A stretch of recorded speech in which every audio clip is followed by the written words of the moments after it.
Welcome to the Aesthetic Edit podcast. Today, I am so excited to open up season 2 of this show.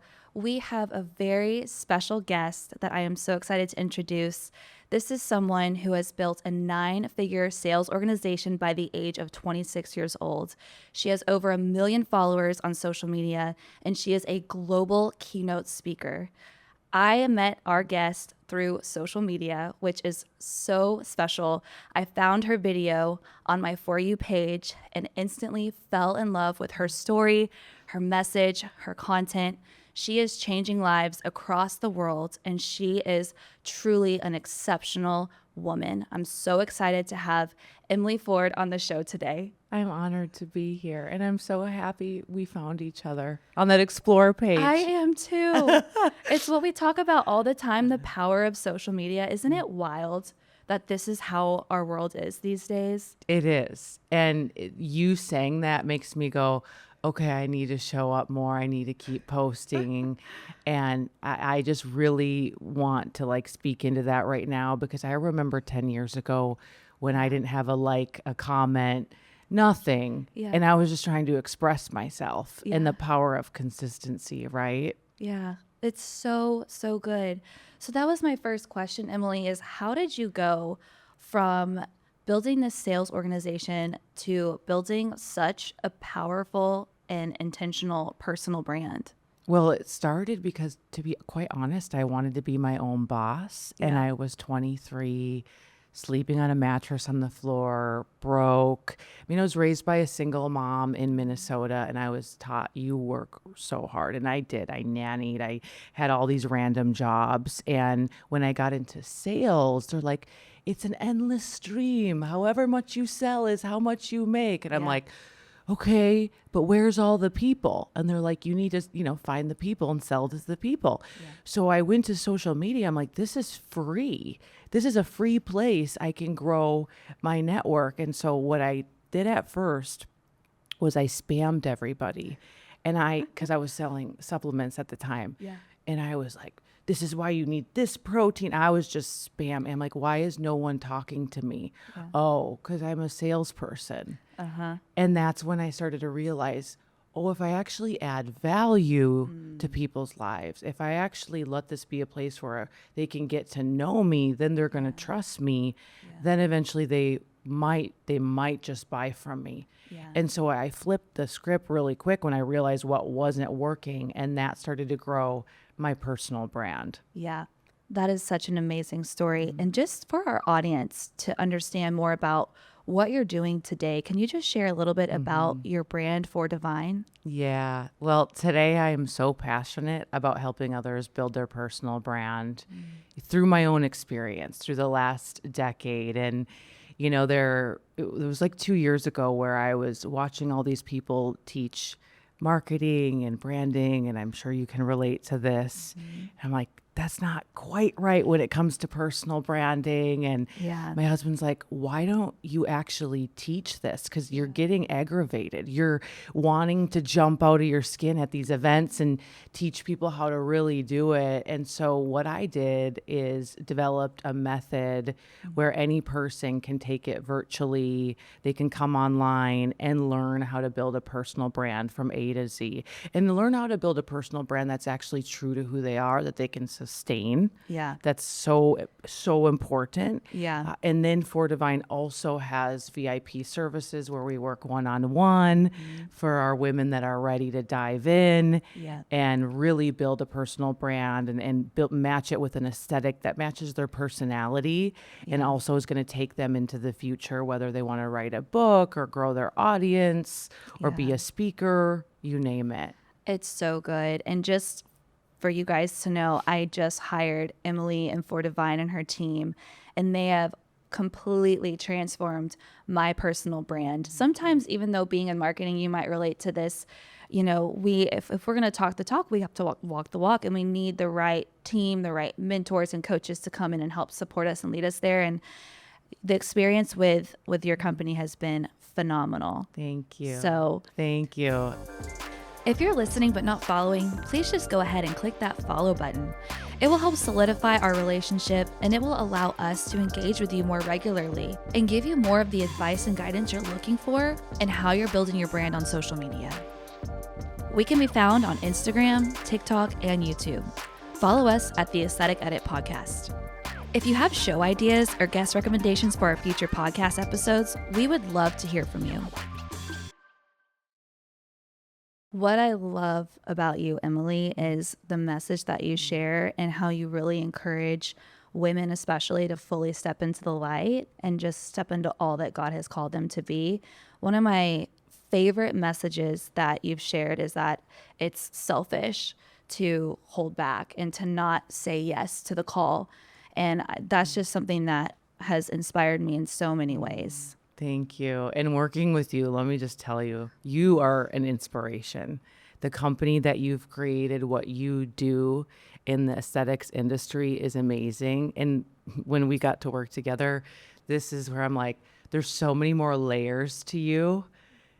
And I cannot wait for the world to see that. And at the same time, it's like, you're so into arts, so talented. You have overcame so much in your life.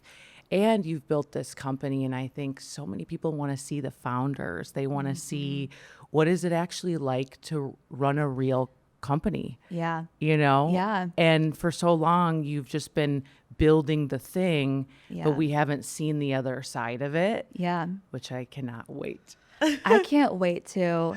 And this kind of leads me into the next question that I would love to dive into is, what do you think some of the biggest mistakes founders make while they're building their business and while they're building their personal brands? What do you see them doing? The number one mistake is they don't show up in their personal brand. They only show up in the company that they're creating. And I totally get it. You have so many hours in a day, you know, and you're just trying to do the best. Yeah. And it's a lot. Yeah. And so a lot of times founders will say, oh, well, I'm the behind the scenes person. Like, listen, I'm building this company.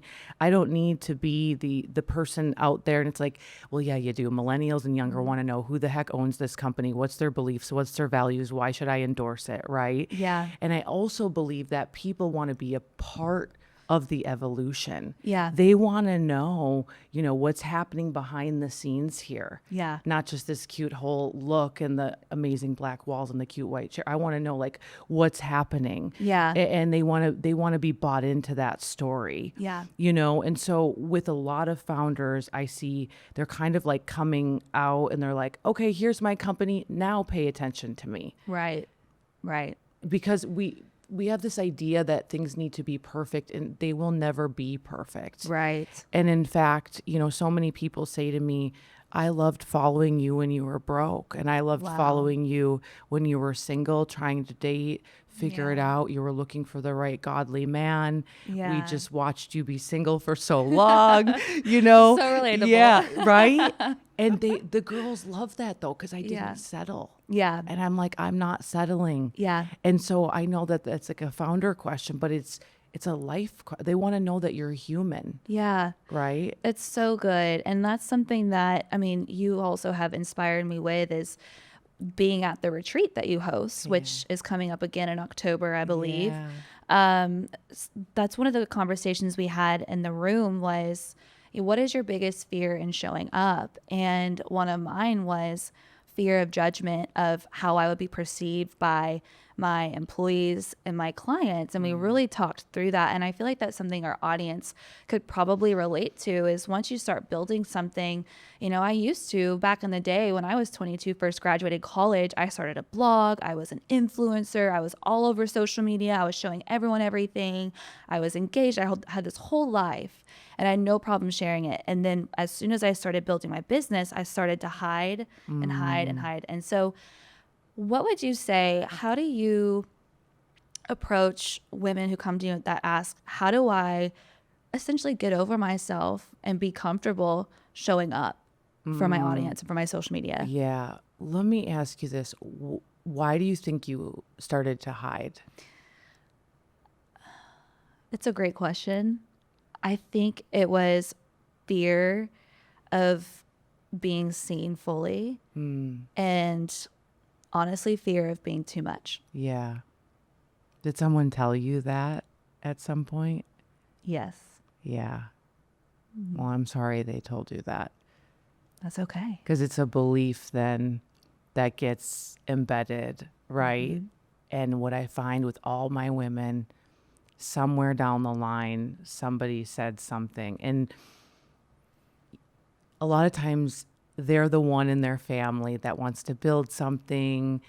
And maybe they've even had siblings like you're too much, or they dated someone, you're too much, or they're, there's just so many different things and reasons these beliefs get embedded into our either subconscious or conscious. Yeah.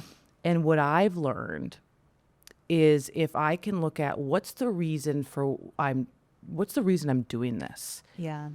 and to really look at what is the reason that I have this message and I want to show up, and start to journal it and be like, okay, for me, it's who I was 10 years ago. I want to help that girl so bad of what I've gone through. Yeah. And so getting so clear and having everyone get so clear on who is it that I want to serve. Yeah. Then from there, every day you can say, I'm not doing this for me. I'm doing it for her. Yeah. And it makes it so much easier day by day to show up, even if no one's watching initially. Yeah. Okay. Because eventually you'll get these messages. Thank you. Yes. Thank you. Oh my gosh. And you're like, I didn't think I really did much, but that really motivated them. Yeah. And if we can do it for other people, dude, that's the unlock. Yeah. And that's what the Lord created us for, is to love and serve one another. Yeah. And this is where the whole selfish thing gets into play in such a big way, where we just become so self-centered and it becomes all about us. Yeah. And so flipping the script and going, listen, I'm the vessel. Yeah. That's it. Yeah. And you know what? If you don't like me, move on, crouton. Move on. Yeah. Like I'm not for everybody, but I Yeah. am for a lot of people. I love that. And I think too, with that, it's just getting so crystal clear, like you said, on who you're speaking to. Really, really just narrow in the focus. And social media is difficult because you have so much access to so many people, and people have so much access to you.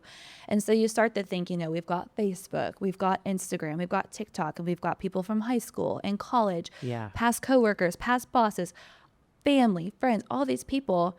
But when you have a message and you have a purpose, getting clear on what that is and speaking to those people specifically, your best friend from high school, or that one coworker you worked at one time at Chili's back in college, I mean, you're probably not speaking to them. You just have to remember that. And what you're sharing is not going to be for everybody. And that's okay. What you just said, people need to repeat that. They need to rewind it. You need to re-listen to what Mary just said.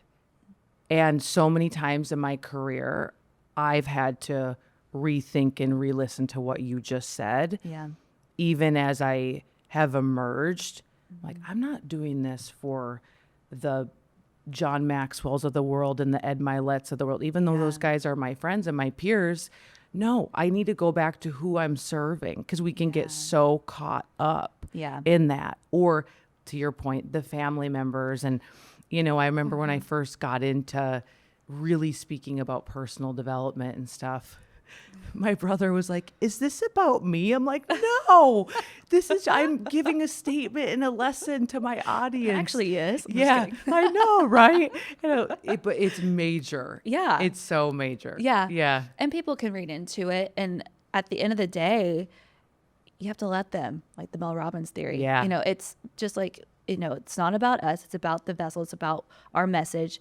People are going to assume you're sharing things that are related to them when you're not. Yeah. Whenever you're really just speaking to your audience who needs to hear the message. But what would you say for our audience, especially those who are just dipping their toe and sharing their life, the day in, the day out of building their business? What can they expect? What are some of the really exciting things that happen as you start fully stepping into the light? And what are some things to be cautious of? Yeah. Just in your experience? Yeah. Well, first of all, I think it's working it day by day because it can be a little daunting for someone to go, okay, I'm showing my life now. And it's like, no, you're just going to show some micro moments. Yeah.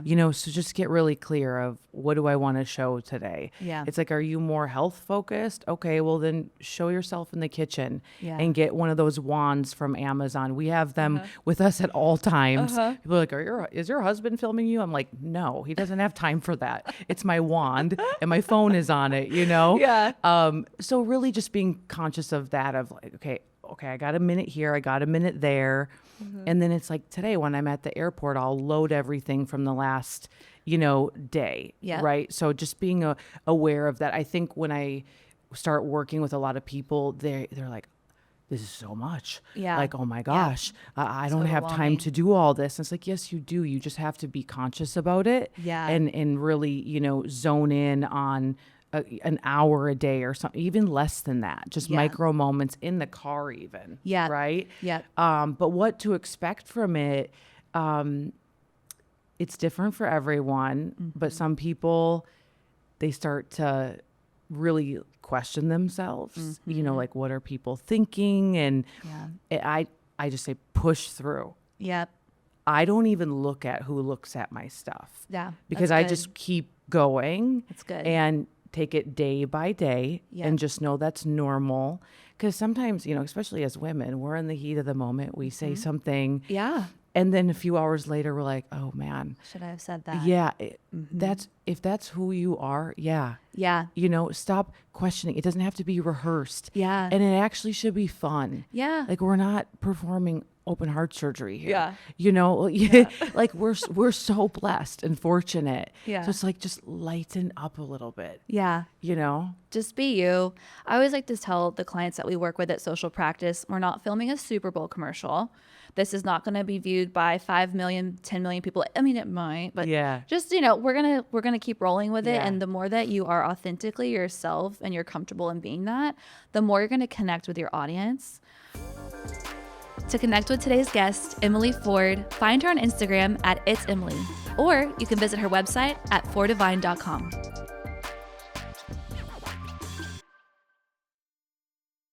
One of the questions I wanted to ask you is, as you start showing up more frequently on social media, you start to get more engagement, you get more views, and more people have more access to you.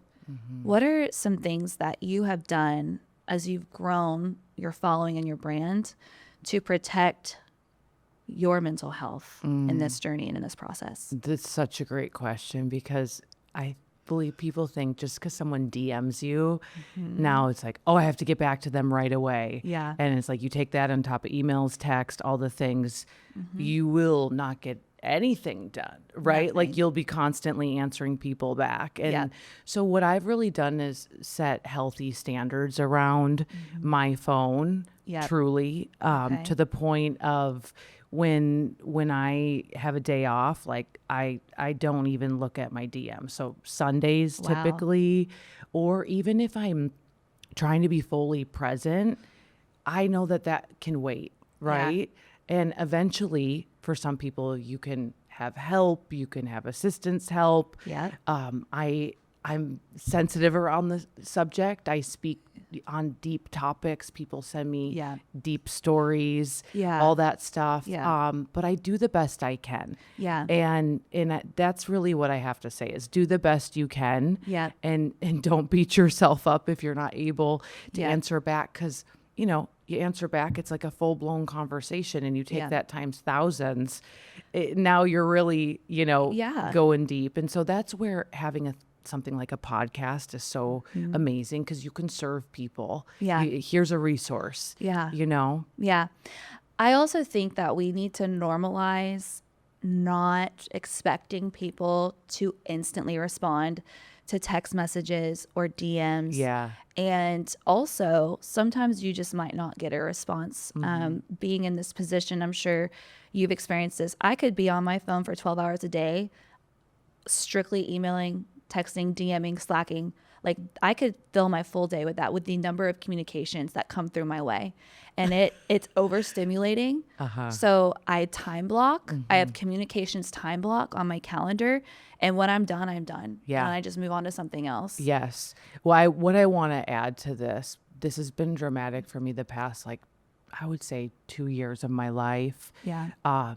I need to spend time in my faith. I need to make sure my heart and my mind is right. Yeah. And I can honestly look you in the face and tell you I wasn't always like that. Yeah. I was more reactionary before, and I needed to almost like manic. Yeah. And since I changed my priorities, Yeah. and now my cell phone is away either in the kitchen or in the bathroom. Okay. Like, when we sleep, we don't get up and get on it straight away. I go to the word first, my devotions. Music for me is huge. And I've just learned that I am producing such better work as a writer, as a communicator now, not going to the world first. Yeah. And it takes a tremendous amount of discipline, but I'm so much healthier. Yeah. And speaking of that, I did want to touch on mental health and social media. And when you are showing up, you're a creative, you're a creator. It's just like being a music artist, vocal artist. And what does that morning routine look like for you on the days where you feel so clear in your message and you're just on fire? Like, how do you structure your days? Yeah. Well, I theme my days really according to the way that my energy flows, in terms of like earlier in the week, I have a tremendous amount of energy. So I front load Monday through Wednesday. I'd say I whip nays. Like I go long, hard. love it. I enjoy it, like truly. And then on Thursdays, that's really where I flow and I go on long walks, and I'm not at my headquarters typically. And everyone kind of knows like she's working, but not really. She might be writing. She might be, thinking. It's a big think day. Yeah. And then Fridays I'm back. And so I've really designed it that way because for many years I would go hard, and then by Thursday I'm like, what's wrong with me? Nothing's wrong with you. You're just a human being. Yeah. So structuring your week based on your energy output is life changing for sure. But in terms of creative flow, what I do is on about Sunday afternoons, I'll write out ideas and themes of the week, and I'll just brain dump. And it's in a notes section of my iPhone of different ideas of content. And then, when I do a morning routine, or if I'm even just listening to a certain song. Yeah. Like I just heard a song yesterday by Lauren Diego called Rebel Heart. Okay. And it's so good. It's a faith-based song, but I do have a rebel heart, and I'm like, Lord, take my rebel heart. And I was listening to it, and I'm like, oh my gosh, I want to do a post on this. I want to do a reel on this. So and good. so I screenshotted it and put it in my iNotes. Yeah. And then when I go to do my content, then I can pull all that up, and I go, okay, this speaks to me right now, and then I'll record it. And Okay. so what I do earlier in the week is I go to my office. My husband gets up at 5 a.m. He's got me on this train, okay? I'm like, I love it. Yeah. And we go before our team's there. Yeah. We get there early. And that's when I do my creative work in the morning. No one's there. Before anyone's talked to you. Yeah. Yeah. Because when people start talking to me, I go out of my creativity zone, Yeah. Yeah. That's perfect. I love that. And I wanted us to visualize this for those listening, because we all have 15 hats we're wearing, so many balls we're juggling, and how we structure our days and how we protect our energy is game changing. The quality of your content, the quality of your message is highly influenced by your ability to have self-discipline, have some sort of routine. I like that you have a flow where you're kind of 3 days of just locked in, then you kind of pull back. And I think as women too, one of the messages that you shared that I loved was that some of the bigger, male coaches and speakers out there didn't always fully grasp, what women need to be able to be in their flow. And women are very fluid. Every day is a new day. Sometimes we're super locked in, super ambitious, go, go, go, hit the ground running. And some days we're like, we just want to be girlies and we just want to float around and just do our thing. So I love the idea of Thursdays just being like, all right, we're going to take a deep breath and just give ourselves a minute. Mary, I used to beat myself up about this. Me too. Really? Yeah. Because you just felt like, oh, I'm not invincible. How am I going to do it? Yeah. And you can't. And we're not, and this is the important thing to understand is we're not men. Yeah. And when I had this conversation with my husband, and he really, we've been married a couple of years, and he's like, I get it now. Yeah. Like, I completely get it, how different we are. Yeah. And how you actually do need 8 hours of sleep. Oh, yeah. Oh, yeah. That's a whole other episode. Yeah. And it's just this beautiful thing. And, I get DMs all the time. How can I be more feminine yet be in business? It's like, well, you need to do things that make you more feminine. Yeah. Yeah. And that requires the power of the pause. Yeah. And slowing down to speed up. Yeah. And, to your point, because there's people listening and watching this right now that truly want to create and they want to make a name and they want to build content and they want to do all that. And what you said, I think it's worth reiterating because it's so powerful, is that you do have to make it a priority and be disciplined to actually have that quiet time. Yeah. And so many people are afraid to be quiet because what are they going to actually think about? Yeah. And this is why I love personal branding so much, is because you really get to know yourself. Yeah. It's like its own little personal development journey if you want to build a brand that's truthful to who you are. Totally. It's so good. And everybody has their own unique edge and everyone has their own story to tell. And I think that's one place that I really want us to offer encouragement to those listening to, is that even though someone that's similar to you might have XYZ things in common, there is something about your story that no one else can take from you. And there are people watching and listening that need to hear from you more about your journey, more about how you got to where you're at, how you overcame some of the darker seasons in your life, especially if you've got that call in your heart to show up and share with the world what your message is. Amen. Yeah. Amen. Yeah.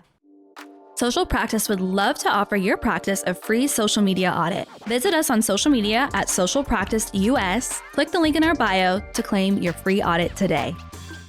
So on Instagram the other day, you shared a story. You were in a car about to go speak on stage, and you shared with us that you were a little nervous, which I loved because I get stage fright myself and I have anxiety too. And a lot of the women I work with do as well. But one of the things I'm really passionate about is regardless of how you feel, you can still do it. And if you're being called forward, it's about so much more than ourselves. So how do you work through nerves and show up with extreme confidence and ownership in everything that you are and everything you've been called to be? Girl, I was nervous last night. I spoke here in Dallas last night in front of like 1,000 people. And I'm like, why do I do this to myself every time? And I believe that I've learned to have just this great relationship with healthy fear, healthy nerves. And if I don't get that feeling every now and again, once a week, I know that I am coasting. And it could be that feeling before you make a phone call that could change it all for your business, before you go into a sales meeting, before you talk to an Instagram story. Like those feelings are so natural. Yeah. And we have to recognize, is it a healthy fear? You know what I mean? Like, is it a natural, healthy fear? Yeah. And then lean into it. Yeah. And sometimes it's stronger than others times, right? Yeah. Like the time I posted that, I was talking to an entirely new audience. They don't know who I am. Yeah. You know, I was just a little nervous. And I'm like, why do I do this to myself? Yeah. But on the other side of it, I know on the other side of it, this is for them, not me. So good. Stop making it about yourself. Yeah. And B, I'm going to feel so good when I'm done with this. Yeah. I'm going to be proud Yeah. of myself. Yeah. And more importantly, I want to make God proud too, you Yeah. know? And so that's what I've learned, that dance of feel the fear, do it anyway. And that's how you know that you're growing. Yeah. I think it's just always living in a way where you're outside of your comfort zone. And I think that's where you know that you have made the right decision in stepping forward and saying yes to the call that God's placed on your life. Mary, I just want to say it has been so much fun getting to know you. Obviously, we know you crush it in business and help so many people, but you with your personal brand, what are you most excited about bringing out to the world with your personal brand? I'm just so looking forward to sharing more on the journey of entrepreneurship, building a business that is so much bigger than myself, that's mission driven.